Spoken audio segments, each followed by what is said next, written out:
আসসালামু আলাইকুম, আমি পারভেজ আপনাদের সাথে আছি।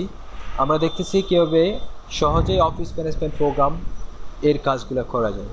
তো চলুন আমরা দেখি আমরা আজকে কি করতেছি।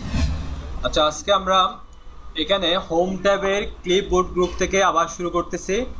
হোম ট্যাবের ক্লিপবোর্ড এই অপশানটা প্রথমে এখানে দেখেন কাট কপি দুইটা অপশান আছে। এগুলাতে ক্লিক করলে কিছু হচ্ছে না, কারণ এগুলার কাজ করতে গেলে আমাদের ট্যাক্স অথবা যে কোনো কিছু সিলেক্ট করতে হবে। আমি ট্যাক্সটা সিলেক্ট করলাম, এখন এই দুইটা ক্লিক করার মতো হয়েছে। আমি জাস্ট এখান থেকে কালারটা চেঞ্জ করে দিচ্ছি, এখানে কালারটা চেঞ্জ করে দিলাম জাস্ট বোঝা যাওয়ার জন্য। কার্টে ক্লিক করলাম, এটা কেটে গেছে, এই জায়গায় এসে রাখবো। এখানে পেস্টে ক্লিক করলাম, এটা এখানে চলে আসছে। আবার এটা সিলেক্ট করলাম, কপিতে ক্লিক করলাম, এটা কপি হয়েছে।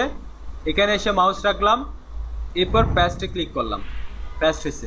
তো এইটা আমরা দেখলাম কপি, কাট এবং পেস্ট। তো এগুলো আমরা নর্মালি এভাবেও করি। এভাবে সিলেক্ট করলাম, রাইট বাটন ক্লিক করে কপি করব, এখানে রাখবো।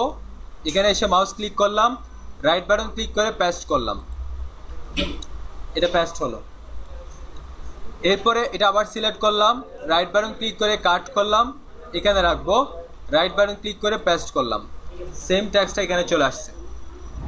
এটা একটা শর্টকাট কমান্ড আছে। শর্টকাট কমান্ড হচ্ছে এটা সিলেক্ট করে কন্ট্রোল সি কপি, যেখানে রাখতেছে ওখানে মাউস রাখবো, কন্ট্রোল ভি কপি, এরপরে পেস্ট। এরপরে এটা আবার সিলেক্ট করলাম, কন্ট্রোল এক্স কাট, এখানে রাখবো, control V paste, control V U V এটা। এরপরে যে অপশনটা আছে, আমরা এই তিনটে অপশনের কাজ করছি। এরপরে যে অপশনটা আছে এটার নাম হচ্ছে ফরম্যাট পেইন্টার। ফরম্যাট পেইন্টারের সাহায্যে আমরা কোন একটা ফরম্যাটকে অন্য টেক্সট অথবা অন্য কোনো কিছুর উপর অ্যাপ্লাই করতে পারবো। এখানে দেখেন আমি এখানে মাউস রাখলাম, এই কালারের এই ফরম্যাটের যে কোনো এক জায়গায় মাউস আচ্ছা এটা একটু বোল্ড করে দিই। এখানে মাউস রাখলাম, আমি চাই এই টেক্সটটার মধ্যে বাকি এখানে যেগুলো আছে সবগুলা করে দেব। এখানে মাউস রেখে ফরম্যাট পেইন্টারে ক্লিক করলাম, তারপর এগুলোর উপর পেইন্ট করে দিচ্ছি। এগুলোও সেম এটার মতো হয়ে গেছে। ফরম্যাট পেইন্টারের সাহায্যে একটা ফরম্যাট অন্যটার উপর অ্যাপ্লাই করা যায়। কীভাবে করব? মাউস রাখলাম যেটার মতো করতে চাই ওটার উপর, এরপরে ফরম্যাট পেইন্টারে ক্লিক করলাম, তারপর উপর থেকে নিচের দিকে যতটুকু আমরা চেঞ্জ করতে চাই টান দেব, হয়ে গেছে। ঠিক আছে।